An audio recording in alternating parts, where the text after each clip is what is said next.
শেখ হাসিনা ভারতে থেকে যেসব বক্তৃতা বিবৃতি দিচ্ছেন সেটাকে ছাত্র জনতা ভালোভাবে নেয়নি।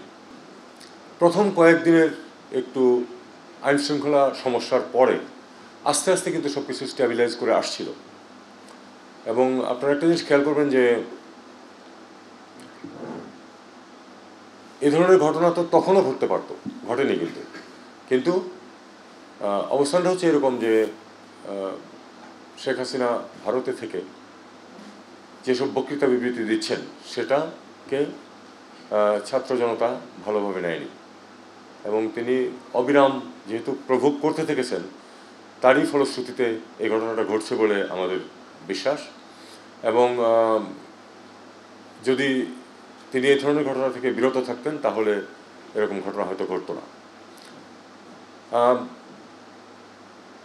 সরকারের পদক্ষেপের বিষয় সেটা হলো যে সেখানে আপনারা জানেন যে সেনাবাহিনীও কিন্তু সেখানে উপস্থিত হয়েছিল এবং তারা কন্টেইন করতে পেরেছে যাতে বাড়াবাড়ি এর চেয়ে বেশি কিছু না হয়।